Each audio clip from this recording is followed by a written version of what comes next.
اسلام کی اصل طاقت و تمکنت شمشیر بے نیام میں مضمر ہے. اصل طاقت اسلام کی کیا ہے؟ شمشیر ہے. وہ کیسے؟ میں آپ کو بتاتا ہوں. میں آپ کو اس کا پروف دے رہا ہوں. غور سے سنیے, یہ چند لائنیں ہیں, بہت امپورٹنٹ ہے. دیکھیں, مکہ میں اتنی طویل مدت کے بعد بھی اہل مکہ کا ایمان نہ لانا. آپ ذرا غور سے سنیے, میں کیا چیز میں جو ہے پیش کر رہا ہوں. غور سے سنیے.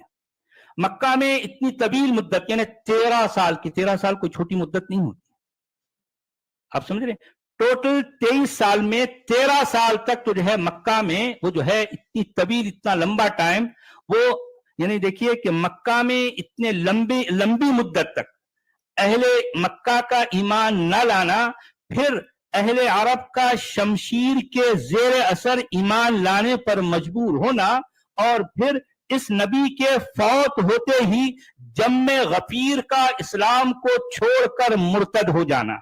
لیکن 3 پوائنٹ میں بتایا ہوں یہاں پر. ایک ہے 13 سال کی محنت کے باوجود اہل مکہ ایمان نہیں لائے. پھر جب ایمان لائے تو کب لائے؟ شمشیر کے زیر اثر, تلوار کے زیر اثر, تلوار کے ڈر سے, مجبوراً. اچھا, پھر جب یہ نبی کی وفات ہو گئی, ان کی موت ہو گئی, تو پھر جم غفیر کا اسلام کو چھوڑ جانا, مرتد ہو جانا. یعنی بے شمار لوگوں نے اسلام کو چھوڑ دیا. اسی وجہ سے یعنی خلیفہ اول ابو بکر کو یعنی مطلب وہ کہتے ہیں نا, وہ اس میں جو ہے یہ جنگ لڑنی پڑی, یہ جو ہے ارتداد کے خلاف.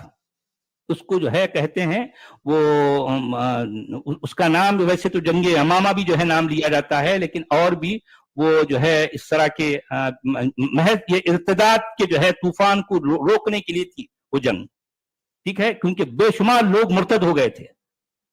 اچھا, یہ سارا 3 پوائنٹ جو ہے جو میں نے جو گنوائے ہیں, تو یہ صاف بتاتا ہے کہ یہ نبی محض ایک جھوٹا مدعی تھا.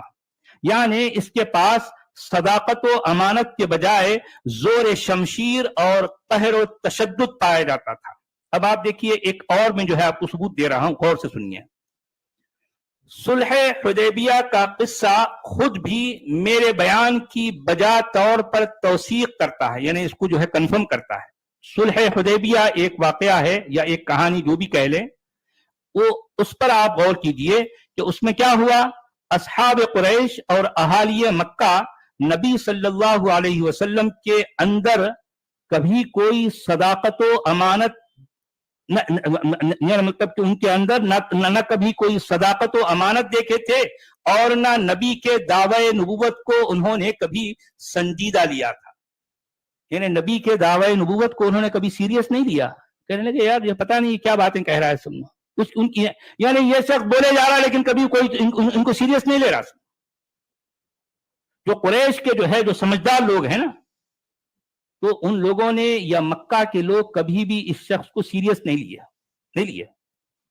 اچھا, شروط حدیبیہ کے محضر نامے میں جب کفار و مشرکین نے لفظ محمد کے ساتھ رسول اللہ لکھا دیکھا تو فوری اعتراض کیا.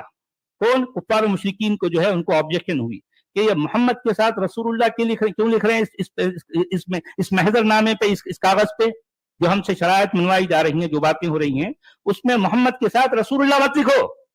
محمد کے ساتھ کیا لکھو؟ محمد کے ساتھ عبداللہ لکھو.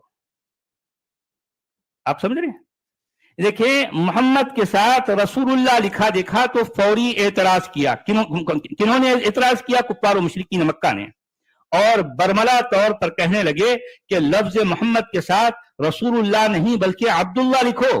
ان کا یہ بھی کہنا تھا کہ اگر یہ شخص واقعی رسول اللہ ہوتا تو ہم اس پر ضرور ایمان لاتے اور کبھی بھی اس کے خلاف کوئی جنگ, کوئی قتال نہیں کرتے. بھائی آپ سمجھ رہے ہیں پوائنٹ کو عبد الحمید صاحب؟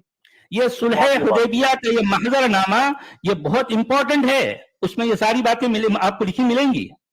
اس میں یہ لکھا ہوا ہے کہ جی ابھی یہ جو منی لوکیش جی نے جس طرح سے بر وقت اس پہ اعتراض درج کیا ویسا ہی کیا انہوں نے کہ بھائی ایگزیکٹلی آپ کو سگنیچر انہوں نے کرنا خالی تھا. جو ہے انہوں نے ڈھیلا ڈھالا کام نہیں کیا. انہوں نے کہا نہیں بھائی یہ اس شخص کے ساتھ, حالانکہ وہ اس کو جو ہے مطلب نظر انداز کر سکتے تھے, اس کو نیگلیکٹ بھی کر سکتے تھے, لیکن نہیں, انہوں نے کہا کہ نہیں, محمد کے ساتھ رسول اللہ مت لکھو, محمد کے ساتھ عبداللہ لکھو. اور انہوں نے اسی وقت جو اس کی لاجک بھی بتائی, ارے بھائی اگر یہ شخص واقعی رسول اللہ ہوتا, اس لیے کہ سب سے زیادہ پرکھنے والے, سب سے زیادہ جاننے والے تو ہم مکہ والے ہیں نا اس شخص کو. ارے بھائی یہ جو شخص, جس شخص کو مسلمان اپنا نبی سمجھتے ہیں, اس شخص کو سب سے زیادہ جاننے والے کون تھے ذرا یہ بتائیے؟ مکہ والے نا, مکہ والے نا. تو یہ مکہ والے یہ کہہ رہے ہیں کہ یہ شخص رسول اللہ نہیں ہے. اگر یہ شخص واقعی رسول اللہ جو ہے اگر ثابت ہوتا ہے, کیونکہ ہم نے اس کو بہت جانچا ہے, پرکھا ہے, ہماری جانچ پڑتال کے مطابق اگر یہ واقعی سچا رسول اللہ ہوتا تو بھائی یہ نوبت ہی نہیں آتی, نہ صلح حدیبیہ کرنے کی نوبت آتی, نہ یہ محضر نامہ لکھانے کی نوبت آتی, اور نہ یہ کوئی قتال کی نوبت آتی. یہاں سیدھا ہم تو اس پر جو ہے اس کے ہاتھ پر ایمان لا لیتے.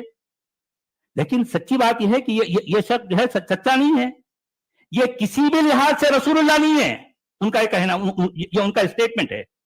تو اس کا مطلب یہ ہوا کہ حدوث حدیبیہ کے زمانے تک, یعنی جس وقت تک جو ہے یہ حدیبیہ جب ہوا, اس کا حدوث ہوا, تو یہ زمانہ تقریباً جو ہے 6 ہجری کا ہے.